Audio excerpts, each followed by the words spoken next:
What is going on, guys? Today we're going to talk about a very important topic, and that is watering. Now, why is watering so important? Too much water will kill your plant. Not enough water will kill your plant. So in this video, I'm going to share with you 5 mistakes that you should avoid when it comes to gardening, so that way you can keep your plants nice and healthy.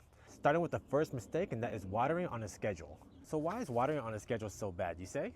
So let's talk about the 3 ways you can garden: a raised bed, a clay pot, or a plastic pot. So let's take a look at my raised bed, for example. This one right here is only 6 inches tall. What that means is that when I water the raised bed, there's not a lot of soil depth for it to soak in a lot of moisture. But not only that though, because the surface area is so wide, when the sun beats down in it, it's going to dry up a lot faster than when you are growing in a deeper raised bed, okay? And then moving on over to a clay pot versus a plastic pot. Clay pots are a lot more porous. What that means is that the soil will dry up a lot faster because it doesn't hold in a lot of moisture. Whereas a plastic container will hold up a lot more moisture because it's not as porous as a clay pot.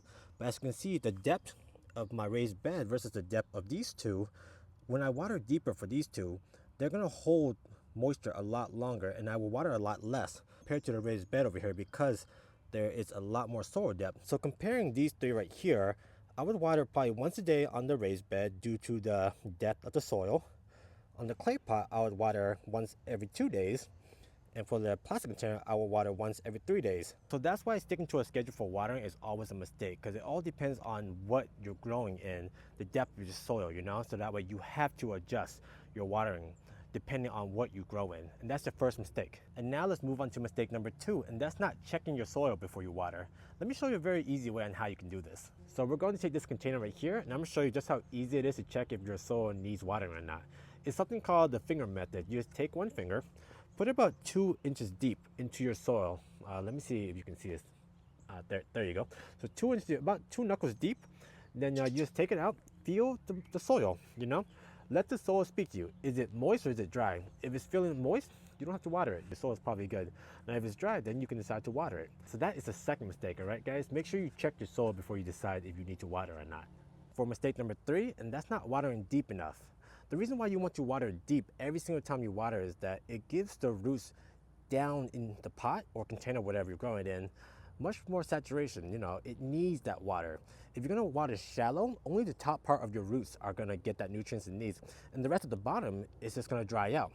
So by watering it deep, you're going to promote much better healthy root growth and root development, because now not only is it going to produce roots at the very top, but it's going to search down deeper into the soil to get to that water when you do forget to water, maybe every now and then.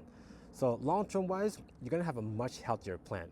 So don't ever just water the very top layer. Make sure you water deep, okay guys? The easiest thing to remember is it's always better to underwater than to overwater, because you don't want to have that root rot. For mistake number 4, I don't know if you can guess it, but it's literally my favorite thing, and it's mulch. You got to mulch your plant, guys. How that ties into water mistakes is because that it keeps the soil moist so much longer. It protects the soil from the sun beating down on it, so that way it doesn't evaporate. Your soil is going to stay moist so much longer. It's going to hold that retention. But not only that though, it's going to protect your plant when you water it.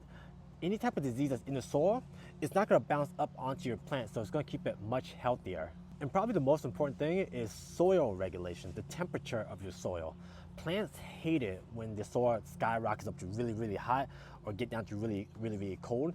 By having mulch, it's going to regulate the temperature a lot more. It's going to keep it consistent, so that way your plant does grow up to be a lot healthier and produce you those healthy fruits. So that's mistake number 4, guys. Do not mess that up. Get some mulch, protect your plants. And for mistake number 5, it's not knowing the watering needs of whatever you're growing. So for example, right here, this is my mulberry plant. Mulberries need a lot of water. Cucumbers need a lot of water. Watermelon needs a lot of water. So for those plants that you're growing, you're going to want to water a little more often. You want to make sure all the roots stays moist their entire time. Now let's go on to the other side. There are going to be other plants that won't need a lot of water, such as like a fig, okra, for example, as well is another one, and eggplants. So fig, okra, eggplant, those 3 examples. I have a fig plant right here as well too that I'm growing right now, and they are very drought tolerant. They don't need a lot of water. So for those, you can water a little less. And that's why knowing the water needs of whatever you're growing is so important, guys. You don't want to water everything evenly, because now you're not giving it the proper nutrition that it actually wants. Because if you're watering your fig way too often, you're gonna get very watery fruits. It's gonna lose that sweet texture. And now for the mulberry, if you're not watering enough, you're gonna get really dry fruits. So please make sure to research how much water your plants need when you are growing certain things. There you go, guys. Those are my 5 water mistakes that you absolutely need to avoid to have a healthy garden. If you found this video useful, please leave a like, subscribe, and remember, guys, happy gardening.